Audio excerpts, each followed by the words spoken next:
मित्रांनो, सध्या आपण काय बघतोय तर लोकलमध्ये मर्डर काय होत आहेत, कुठे बसवरती झाड काय कोसळतंय. एकंदरीत ज्या घटना आहेत ना, त्या निगेटिव्हिटी क्रिएट करणार आहेत. पण अशा वेळेला एखादी हळूवार प्रेमकथा जर चित्रपटाच्या माध्यमातून प्रदर्शित झाली तर त्याच चित्रपटाबद्दल आपल्याला बोलायचंय, जो 10 जुलैला प्रदर्शित होतोय.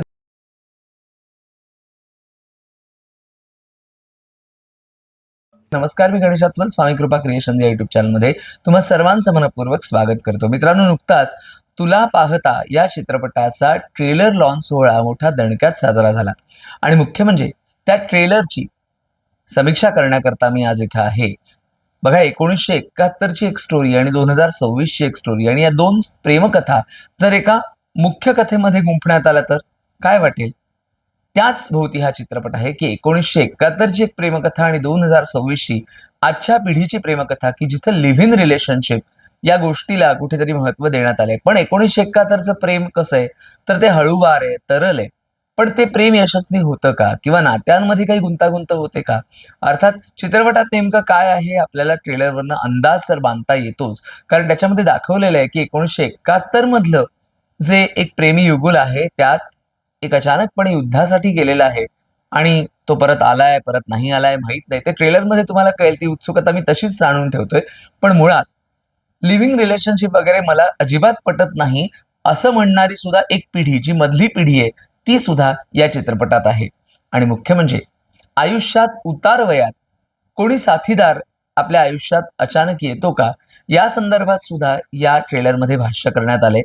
उत्सुकता जास्त ताणून ठेवत नाही. तुम्ही ट्रेलर जरूर बघा आणि मुख्य म्हणजे चित्रपट बघावासा वाटतोय. सर्वात मला आवडलं काय या चित्रपटातल्या ट्रेलरमधलं, तर अतिशय हळूवार संगीत.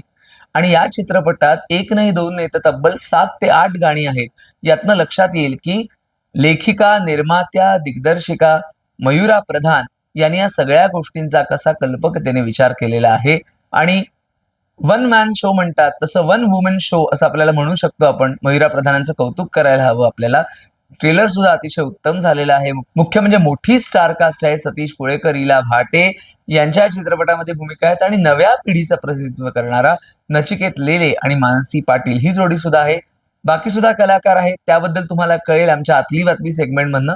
पण ट्रेलर उत्तम झालाय, म्युझिक उत्तम आहे, रोहन रोहन यांचं संगीत आहे, दीपाली विचार यांची कोरिओग्राफी आहे काही गाण्यांना. तर निश्चितपणे हा जो चित्रपट आहे त्यातनं एक नवा चेहरा आपल्या भेटीला येतोय, तो म्हणजे गायक अभिनेता नचिकेत लेले. अनेकांचा प्रथम चित्रपट आहे. पल्लवी अजयचं सुद्धा या चित्रपटातनं चित्रपटसृष्टीत पदार्पण होत आहे. चित्रपट पाहिल्यानंतर त्याची समीक्षा आपण करूच, पण तुर्तास इतकंच, आपण या टीमला शुभेच्छा देऊया तुला पाहता चित्रपटासाठी.